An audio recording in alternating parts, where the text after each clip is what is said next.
Chapter 40. The Shepherd's Mission. During the latter part of that night and most of the day it rained. A fine, slow, quiet rain with no wind to shake the wet from a burdened leaf or blade. But when the old shepherd left the cave by a narrow opening on the side of the mountain near Sammy's lookout, the sky was clear. The mists rolled heavily over the valley, but the last of the sunlight was warm on the knobs and the rolls. The old man paused behind the rocks and bushes that concealed the mouth of the underground passage. Not 100 feet below was the old trail. He followed the little path with his eye until it vanished around the corner of Old Dewey. Along that way he'd come into the hills.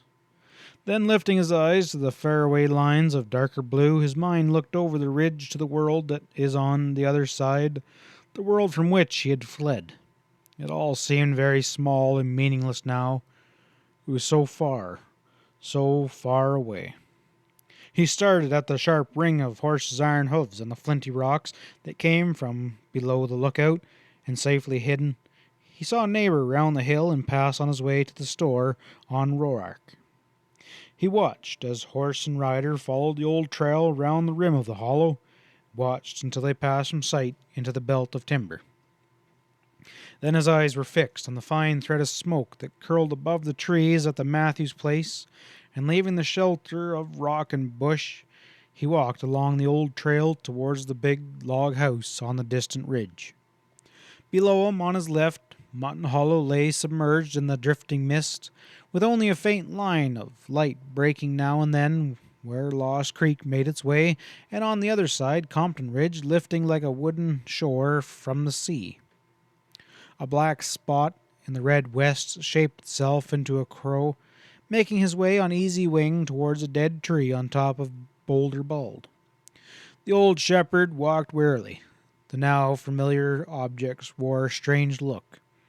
It was as though he saw them for the first time, yet had seen them somewhere before, perhaps in another world.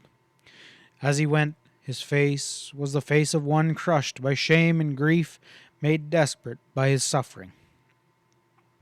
Supper was just about over, and young Matt was on the porch when Mr. Howitt entered the gate. The young fellow greeted his old friend and called back into the house, "Here's Dad, Father." As Mr. Matthews came out, Aunt Molly and Sammy appeared in the doorway. How like it all was that other evening. The mountaineer and the shepherd sat on the front porch, while young Matt brought the big sorrel and the brown pony to the gate, and with Sammy rode away. They were going to the post office at the Forks. "Ain't had no news for a week," said Aunt Molly as she brought her chair to join the two men.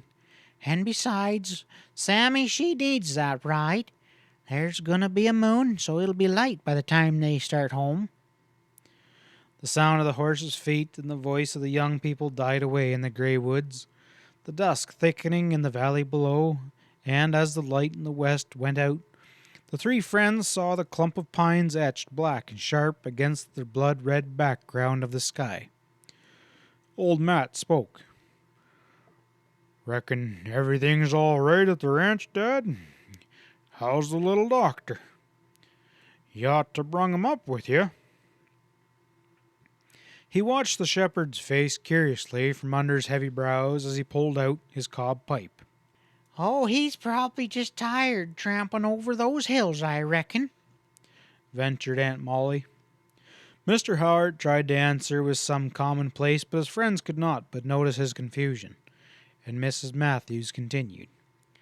"Well, I guess you'll be leaving us pretty soon, I suppose. Well, I can't say I blame you.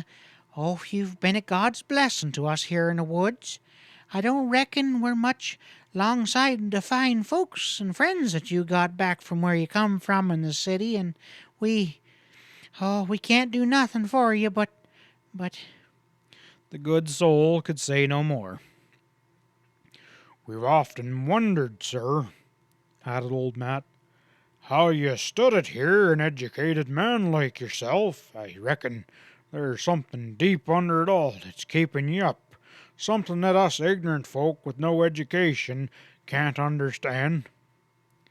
The old scholar could have cried out aloud, but he was forced to sit dumb while the other continued. Your going won't make no difference, though, with what you've done. This neighborhood, it won't never go back to what it was before you come. I can't now, with all that you taught us, and with Sammy staying here to keep it up. I reckon it'll be mighty hard, though, to have you go. It sure will, Mr. Howard. Looking up, the shepherd said quietly,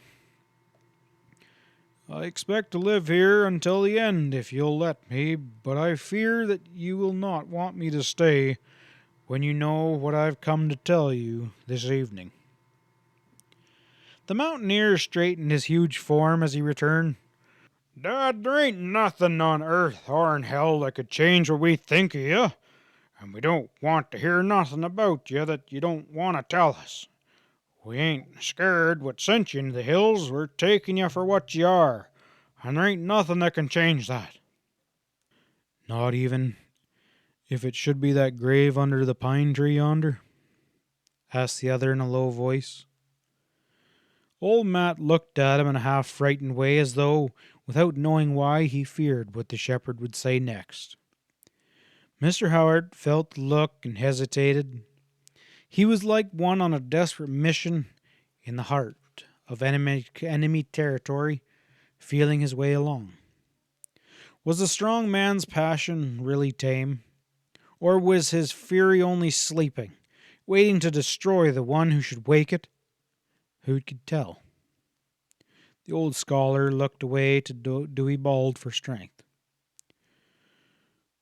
Mr. Matthews, he said, you once told me a story. It was here on this porch when I first came to you. It was a sad tale of a great crime. And tonight, I know the other side of that story, and I've come to tell you. At the strange words, Aunt Molly's face turned as white as her apron, and old Matt grasped the arms of his chair as though he would crush the wood as he said shortly, Go on. At the tone of his voice, the old shepherd's heart sank. End of chapter 40.